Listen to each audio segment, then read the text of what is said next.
चर्चा करते हैं वर्गीकृत बारंबारता वितरण को। वर्गीकृत बारंबारता वितरण ग्रुप्ड फ्रीक्वेंसी डिस्ट्रीब्यूशन में हम ग्रुप की बात करते हैं, वर्ग की बात करते हैं।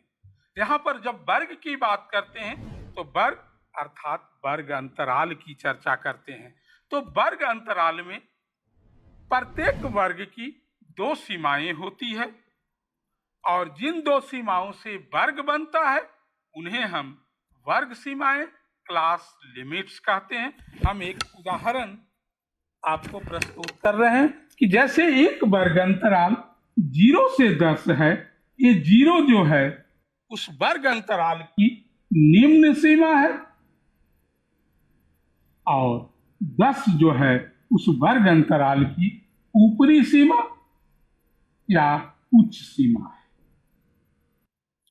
तो हमने अभी यहाँ पर वर्ग अंतराल की चर्चा की जिसमें दो सीमाएं हैं, एक निम्न सीमा है और एक ऊपरी सीमा है। अब हम वर्ग चिन्ह की चर्चा करेंगे, क्लास मार्क्स की चर्चा करेंगे। क्लास मार्क्स क्या है? किसी भी वर्ग अर्थात वर्ग अंतराल, यहाँ पर हम जब भी वर्ग की चर्चा करते हैं मतलब वर्ग अंतराल की चर्चा करते हैं और वर्ग अंतराल में किसी भी वर्ग अंतराल की वर्ग चिन्ह ज्ञात करने के लिए उस वर्ग अंतराल के उच्च सीमा और निम्न सीमा के जोड़ का आधा करते हैं अर्थात हम उसका औसत निकालते हैं। अगर वर्ग अंतराल 0 से 10 दिया हुआ है तो हम उसका वर्ग चिन्ह कैसे निकालेंगे? तो वर्ग चिन्ह के लिए ऊपरी सीमा प्लस निम्न सीमा बटा 2, 10/2 5। इस वर्ग अंतराल का वर्ग चिन्ह 5 हुआ। अब हम इसके कड़ी में चर्चा करते हैं वर्ग अंतराल के प्रकार की। तो वर्ग अंतराल की प्रकार पर चर्चा करने में यहाँ पर दो तरह के वर्ग अंतराल आते हैं, एक समावेशिक और दूसरा अपवर्गी। समावेशिक को बच्चे प्रायः इसका इंग्लिश वर्ड ही यूज करते हैं, नॉन ओवरलैपिंग और ओवरलैपिंग। समावेशिक को नॉन ओवरलैपिंग कहते हैं और अपवर्गी को ओवरलैपिंग। अब नॉन ओवरलैपिंग और ओवरलैपिंग में का हम थोड़ा सा उदाहरण देते हैं कि नॉन ओवरलैपिंग कौन सा वर्ग अंतराल है और ओवरलैपिंग कौन सा वर्ग अंतराल है। जैसे 1 से 20, 21 से 40, 41 से 60, ये जो है ये नॉन ओवरलैपिंग वर्ग अंतराल हैं। और अगर हम लिखते हैं 1 से 10, 10 से 20, 20 से 30, तो यह जो वर्ग अंतराल है ओवरलैपिंग है। अब हम आपसे चर्चा करना चाहते हैं, क्योंकि प्रश्न बनाने में अगर वो नॉन ओवरलैपिंग होता है तो उसे हमें ओवरलैपिंग में कन्वर्ट करना पड़ता है। बच्चों, नॉन ओवरलैपिंग वर्ग वाले वितरण को कैसे हम ओवरलैपिंग वर्ग वाले वितरण में बदलेंगे उसके बारे में अब हम चर्चा करेंगे। तो इसमें हम सबसे पहले करेंगे कि प्रथम दो नॉन ओवरलैपिंग वर्गों के बीच का गैप ज्ञात करेंगे। दूसरी प्रक्रिया कि हम गैप का आधा ज्ञात करेंगे और तीसरा गैप के आधा को निम्न सीमा में घटाएंगे एवं गैप के आधा को उच्च सीमा में जोड़ेंगे। आइए अब हम देखते हैं कि किस प्रकार हम नॉन ओवरलैपिंग क्लास इंटरवल को ओवरलैपिंग क्लास इंटरवल में बदलते हैं।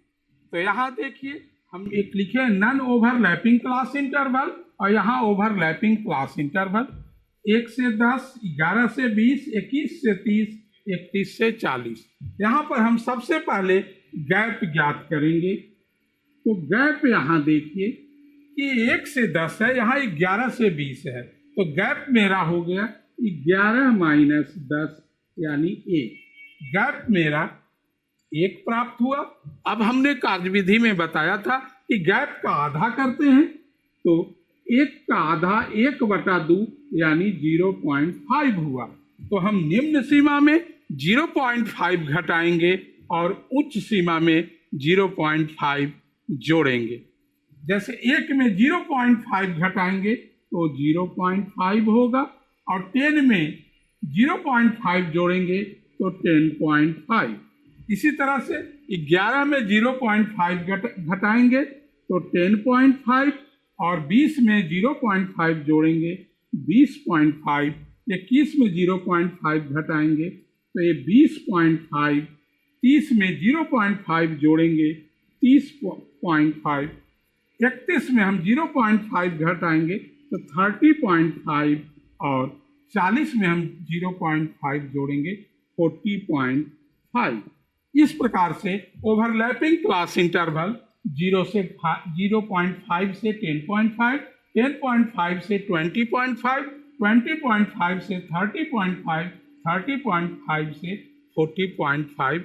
ये हमारा हुआ कि हम नॉन ओवरलैपिंग क्लास इंटरवल को कैसे ओवरलैपिंग क्लास इंटरवल में बदलेंगे। अब हम कुछ और चर्चा करेंगे। सबसे पहले हम चर्चा करने जा रहे हैं वर्ग माप या वर्ग लंबाई, क्लास साइज और क्लास लेंथ की।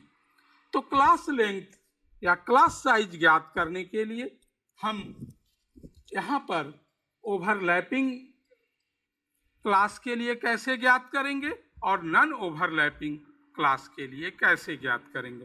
तो ओवरलैपिंग क्लास के लिए वर्ग माप बराबर उच्च सीमा माइनस निम्न सीमा। जैसे ओवरलैपिंग वर्ग अंतराल यहाँ पर है 0.5 से 10.5, तो इसका वर्ग माप हो गया उच्च सीमा 10.5, निम्न सीमा 0.5।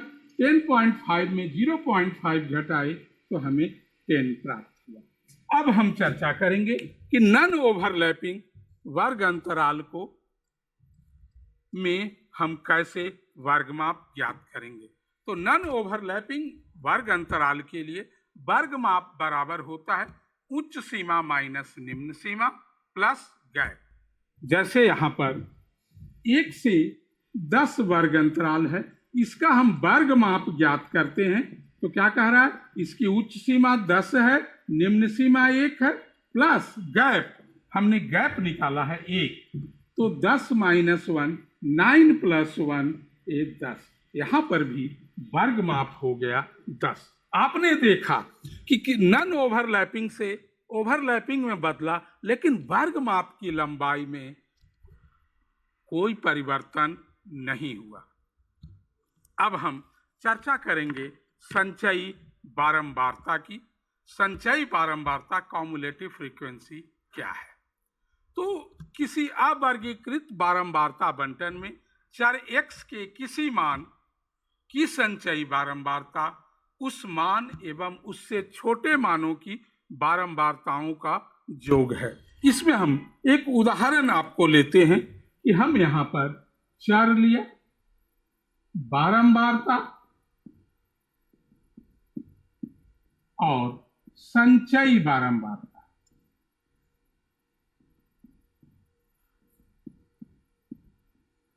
यहाँ पर चर x की बारंबारता 5 है, चर 2 का बारंबारता 4 है, 3 का बारंबारता 6 है, 4 का 7 है। तो हम यहाँ पर अवर्गीकृत आंकड़ा है, यहाँ पर अगर हम 1 की बारंबारता संचयी बारंबारता हम ज्ञात करना चाहते हैं तो 1 के से छोटा कोई नहीं है, तो इसकी जो बारंबारता है वही संचयी बारंबारता होगी। लेकिन जब हम 2 की संचयी बारंबारता ज्ञात करेंगे तो 2 की बारंबारता प्लस 2 से छोटा यानी 1 की बारंबारता, दोनों का जोड़ होगा, यानी 5 जोड़ 4 9 होगा। अगर हम 3 की संचयी बारंबारता ज्ञात करेंगे तो 3 के लिए हमको 3 की बारंबारता और 3 से जो छोटे हैं उनकी बारंबारता, यानी 3 2 और 1 की बारंबारता का जोड़ करेंगे तो 5 जोड़ 4 प्लस 6 15। 4 की संचयी बारंबारता ज्ञात करना है तो 4 की बारंबारता प्लस उसके छोटे मानों की बारंबारता का योग। तो यहाँ पर इन चारों को जोड़ते हैं, 5 जोड़ 4 9 जोड़ 6 15 + 7 22। इस तरह से हम अवर्गीकृत आंकड़ा का संचयी बारंबारता ज्ञात करते हैं। आइए अब हम वर्गीकृत आंकड़ों की संचयी बारंबारता की चर्चा करें।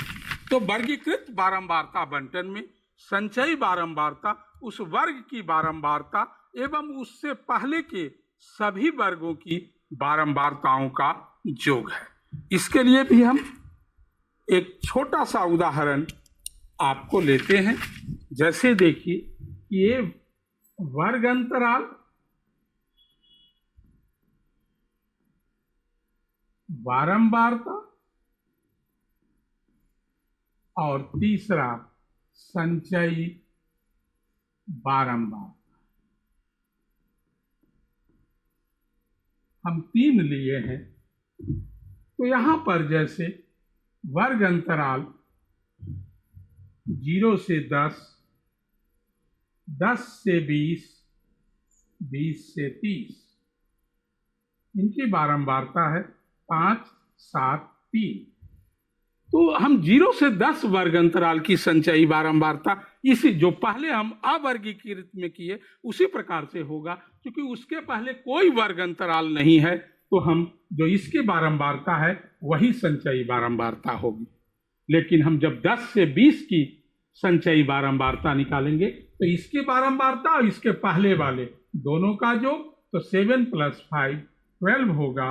अगर हम 20 से 30 की संचयी बारंबारता निकालेंगे तो इस वर्ग की बारंबारता और इसके पहले वाले सभी वर्गों की बारंबारताओं का योग होगा, जो कि यहाँ पर 5 + 7 12 + 3 15 होगा। इस प्रकार से हम संचयी बारंबारता को हमें आशा है कि आप अच्छी से समझ लिए होंगे। अब हम एक प्रश्न बनाएंगे जो वर्गीकृत आंकड़ा से हम किस प्रकार बारंबारता बंटन सारणी बनाएं। तो आइए अब हम वर्गीकृत बारंबारता बंटन सारणी बनाने के लिए एक प्रश्न का सहारा लेते हैं। कक्षा 9 के 50 विद्यार्थियों के प्राप्त अंकों की बारंबारता सारणी बनाना है और ये 50 छात्रों का ये प्राप्त अंक हैं। इससे हम बारंबारता बंटन सारणी बनाने जा रहे हैं।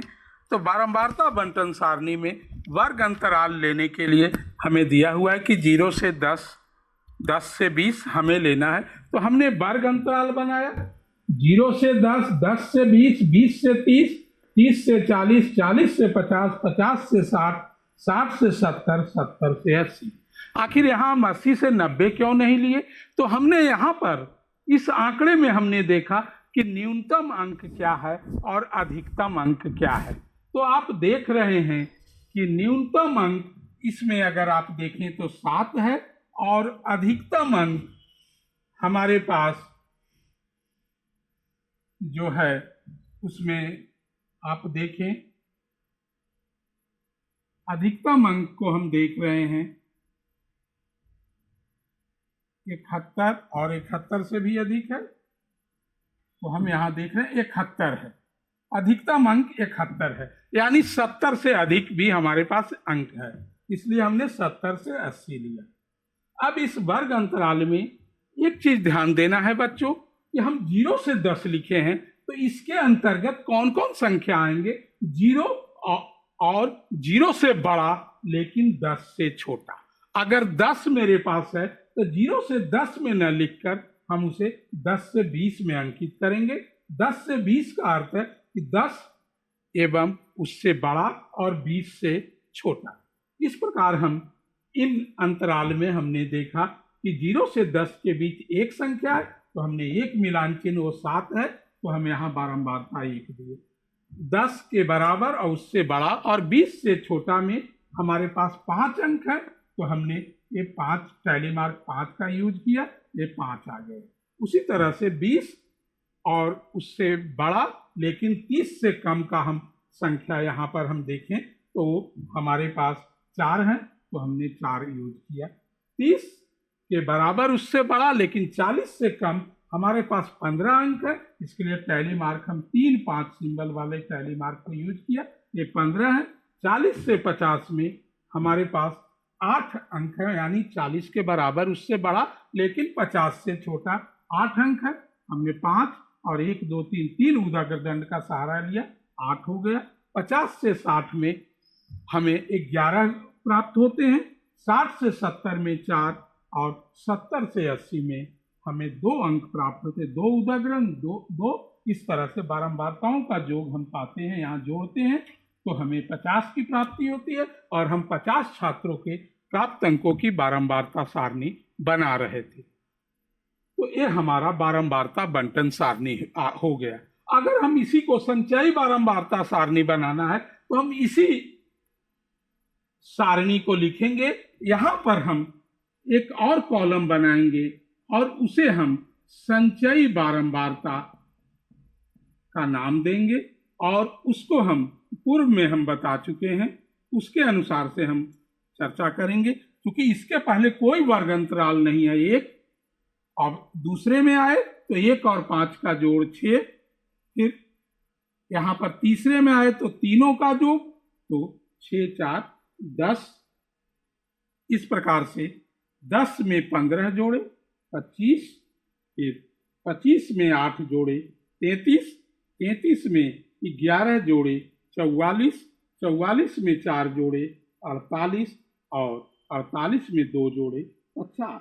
आपकी संचय बारंबारता सही है कि गलत है, तो यहाँ n के बराबर उसका लास्ट होना चाहिए। ये दोनों देख रहे हैं कि समान है। इस प्रकार से आप बारंबारता बंटन सारणी और संचयी बारंबारता सारणी दोनों बना सकते हैं। और इसी के साथ हम ये जो प्रकरण हमारा था statistical data and their representation को हम समाप्त करते हैं। हमें आशा ही नहीं पूर्ण विश्वास होगा कि बच्चे आप पूरी अच्छी तरह से समझ चुके होंगे और अगले दिन हम इसके आगे का आलेखीय निरूपण पर चर्चा करेंगे। बच्चों, आप सभी बहुत अच्छी तरह से समझे होंगे, ऐसी मेरी पूरी आशा है। और अंत में मैं आपको इसी के साथ इस चैप्टर को समाप्त करते हुए आपसे आग्रह करूंगा कि आप अपने वर्ग के पाठ्य पुस्तक से अभ्यास बनाएं। और इसी के साथ आपको बहुत बहुत धन्यवाद।